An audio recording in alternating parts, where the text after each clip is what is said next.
এবার ভয়াবহ লোমহর্ষক অভিযোগ পাওয়া গেল হত্যা মামলার পলাতক আসামি শেখ হাসিনার বিরুদ্ধে। তিনি নিজে জেলখানায় ঢুকে মেজর বজলুল হুদাকে জবাই করে হত্যা করেছেন। প্রমাণসহ থাকছে বিস্তারিত ভিডিওতে।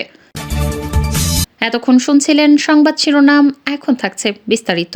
২৮শে জানুয়ারি ২০১০ ঢাকা কেন্দ্রীয় কারাগার। রাত ৯:৩০ থেকে ১১টা পর্যন্ত ঢাকা কেন্দ্রীয় কারাগারের আশপাশ ও কারাগারের অভ্যন্তরের সব বিদ্যুৎ একযোগে বন্ধ হয়ে যায়। বন্ধ হয়ে যায় বললে ভুল হবে, বন্ধ করে দেওয়া হয়। ১.৫ ঘন্টা ঢাকা কারাগারের মতো স্পর্শকাতর জায়গায় কেন বিদ্যুৎ বন্ধ করে রাখা হয়েছিল সেটা একটু পরে বলি। আগে বিদ্যুৎ আবার ফিরে আসার পর কারাগারের অবস্থা কেমন ছিল সেটা বর্ণনা করা যাক। ঢাকা কেন্দ্রীয় কারাগারে ওই দিন কয়েদিদের সবার ভেতরে কিছুটা অস্থিরতা কাজ করছিল। কারণ তারা জানতো জেলখানায় সেদিন ৫ জনের ফাঁসি কার্যকর হতে যাচ্ছে। আর যে ৫ জনের ফাঁসি কার্যকর হতে যাচ্ছে তারা সকলেই ছিল অত্যন্ত বিনয়ী ও কারাগারের সকলের প্রিয় মানুষ। রাত ১২টা ১ মিনিটে colonel Faruk, major AK Mohiuddin Ahmad artillery, Mohiuddin Sultan, Shahriar Rashid খানকে ফাঁসিতে ঝুলিয়ে হত্যা করা হয়। ৪ জনকে ফাঁসি দেওয়া হলেও লাশের সংখ্যা ছিল মোট ৫টি। ফাঁসি কার্যকরের পরের দিন যথারীতি ৫টি লাশ পাঠানো হয় যার যার গ্রামের বাড়িতে। কিন্তু একটি লাশের ক্ষেত্রে বিশেষ নিরাপত্তা ব্যবস্থা রাখা হয়েছিল, আর সেটাই হলো চুয়াডাঙ্গার সূর্য সন্তান মেজর বজলুল হুদার। মূলত মেজর বজলুল হুদার মরদেহ যেন কেউ দেখতে না পারে সেটা নিশ্চিত করা। চুয়াডাঙ্গার মানুষের কাছে মেজর বজলুল হুদা ছিলেন এক আদর্শের প্রতীক, যে কারণে আইনশৃঙ্খলা বাহিনীর ব্যাপক উপস্থিতি আর জোর জবরদস্তির পরেও প্রিয় মানুষটিকে শেষবারের মতো একটু দেখতে চাওয়া মানুষের ঢল ছিল চোখে পড়বার মতো।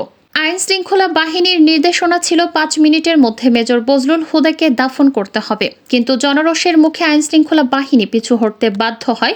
প্রিয় মুখটাকে গোসল না দিয়ে কিছুতেই চুয়াডাঙ্গার মানুষ তার দাফন করাতে চায়নি। বাধ্য হয়ে প্রশাসন তাদেরকে আধা ঘন্টা সময় বেঁধে দিয়েছিল দাফন করার জন্য। এই সময়ের মধ্যে অসংখ্য মানুষ মেজর বজলুল হুদাকে শেষবারের মতো একটু দেখতে ছুটে যান তার গ্রামের বাড়ি হাট বোয়ালিয়াতে। এতটুকু পর্যন্ত ঠিকই ছিল, কিন্তু মেজর বজলুল হুদাকে গোসল করাতে যেতে চুয়াডাঙ্গার মানুষ সাক্ষী হয়েছিল নৃশংসতম এক ঘটনার। কাফনের কাপড় সরাতেই দেখা যায় মেজর বজলুল হুদাকে আসলে ফাঁসি দেওয়া হয়নি, তাকে জবাই করে হত্যা করা হয়েছে। বাংলার বীর সন্তান মেজর বজলুল হুদাকে কে বা কারা কিভাবে জবাই করেছিল সেটা জানতে হলে আবারও ১৮ তারিখ রাত ৯:৩০ থেকে ১১টা পর্যন্ত ১.৫ ঘন্টার সেই সময়টাতে ফিরে যেতে হবে, যে সময়টুকুতে ঢাকা কেন্দ্রীয় কারাগার ও তার আশপাশের বিদ্যুৎ বন্ধ রাখা হয়েছিল। ওই রাতে ঢাকা কেন্দ্রীয় কারাগারে কয়েক ঘন্টায় যা হয়েছিল তা হলিউডের হরর থ্রিলার মুভিকেও হার মানাবে। অনুসন্ধানে জানা যায় ২০১০ সালের ২৮শে জানুয়ারি রাত ৯টার পরপরই জেলগেটের ভেতরে মোট ২টি কালো গ্লাসের গাড়ি প্রবেশ করে।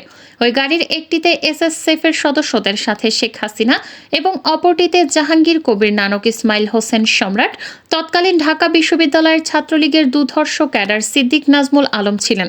ধারণা করা হচ্ছে ওই রাতের অপারেশনের পুরস্কার হিসেবে পরের বছর ২০১১ সালে ছাত্রলীগের কেন্দ্রীয় সাধারণ সম্পাদকের পদে বসানো হয় নাজমুলকে। এছাড়া সম্রাট ও নানকদের কেউই দেওয়া হয় ওই গুরুত্বপূর্ণ দায়িত্ব। এর বাইরে ওই গাড়িতে ভয়ঙ্কর কুৎসিত দেখতে বড় গোঁফ আলা একজন মানুষ ছিল, যার নাম পরিচয় আমাদেরকে নিশ্চিত করে বলতে পারেনি। গোয়েন্দা সংস্থার সাবেক এক কর্মকর্তা জানান, ওই রাতে মোট ২টি ফাঁসির মঞ্চ তৈরি করা হয়েছিল। এই ২টি ফাঁসির মঞ্চে দুইজন করে মোট ৪ জনকে ফাঁসি দেওয়া হয়।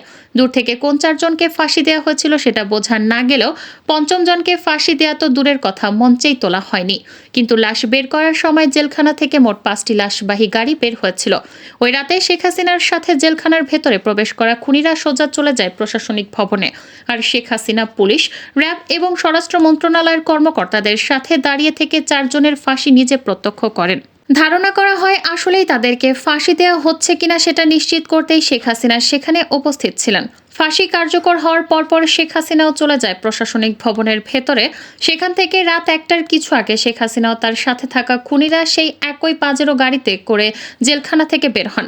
কারাগারের অন্য আরেকটি সূত্র বজলুল হুদার পরিবারকে জানিয়েছিলেন, সেই রাতে বজলুল হুদাকে কারাগারের প্রশাসনিক ভবনের একটি কক্ষে জবাই করা হয়েছিল, যেখানে শেখ হাসিনা নিজে উপস্থিত ছিলেন এবং বজলুল হুদাকে জবাই এর আগে তার বুকের ওপর পা চাপা দিয়ে রেখেছিলেন শেখ হাসিনা নিজে। সে রাতে শেখ হাসিনা সহ তার সাথে থাকা সব খুনির গায়ে রক্ত লেগেছিল, কিন্তু সম্রাটের গায়ে সাদা টি শার্ট থাকায় সেটা অনেকের চোখে পড়েছিল। বর্ণনা শুনে অনেকের কাছে হয়তো অসম্ভব অবিশ্বাস্য এক গল্পের মতো মনে হচ্ছে। তবে আপনি যদি শেখ হাসিনার ব্যক্তিগত সহকারী মতিউর রহমান রিন্টুর আমার ফাঁসি চাই বইটি পড়ে থাকেন, তাহলে আপনার কাছে শেখ হাসিনার চরিত্রের সাথে আজকের ঘটনাটি সম্পূর্ণ মিলে যাবে। এক কথায় শেখ হাসিনা একজন নরপিশাচ, রক্তপিপাসু, মানসিক বিকারগ্রস্ত একজন উন্মাদ, যে কারণে একজন মানুষ যার আর কয়েক ঘন্টা পরে ফাঁসি কার্যকর হবে তাকে নৃশংসভাবে জবাই করে হত্যা করার কথা চিন্তা করতে পারে। একটু চোখ বন্ধ করে ভেবে দেখুন কত নৃশংস নরপিশাচের হাত থেকে আল্লাহ আমাদের বাঁচিয়ে দিয়েছেন। বাংলাদেশের মানুষ 2024 সালে শিক্ষার্থীদের হাত ধরে যেভাবে দুর্বিষহ এক দুঃশাসনের কবল থেকে বেঁচে উঠেছে, ঠিক একইভাবে 1975 সালে মেজর ডালিম, কর্নেল রশিদ, কর্নেল ফারুক আর মেজর বজলুল হুদারা এক অত্যাচারী মাদকাসক্ত বাকশালীর হাত থেকে 7 কোটি বাঙালিকে স্বাধীনতা এনে দিয়েছিল। শেখ হাসিনার দুঃশাসন আমরা চোখে দেখেছি, কিন্তু শেখ মুজিবেরটা আমাদের থেকে আড়াল করে রাখা হয়েছে বলেই আমাদেরকে এখনও তাকে বিতর্কের ঊর্ধ্বে রাখার কথা শুনতে হয়। কিন্তু বাস্তবে শেখ মুজিব তার পরিবার আর দলের লোকজন ছাড়া অন্য সবাইকে তার কৃতদাসে পরিণত করেছিল। শেখ মুজিবের সময় কতটা অরাজক পরিস্থিতি ছিল তা মেজর বজলুল হুদার উইকিপিডিয়ার কয়েকটি লাইন পড়লেই পরিষ্কার হয়ে যাবে।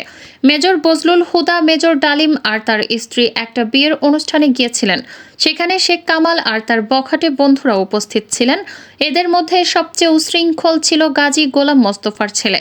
গাজী গোলাম মোস্তফা ছিলেন শেখ মুজিবের সবচেয়ে আস্থাভাজন এবং ঢাকা মহানগর আওয়ামী লীগের সভাপতি।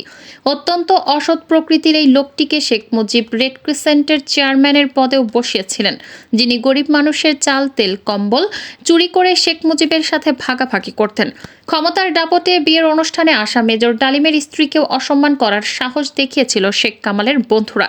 এ সময় মেজর ডালিম ও বজলুল হুদার সাথে শেখ কামাল বাহিনীর ধস্তাধস্তির এক পর্যায়ে তারা মেজর ডালিম ও তার স্ত্রীকে তুলে নিয়ে যায়।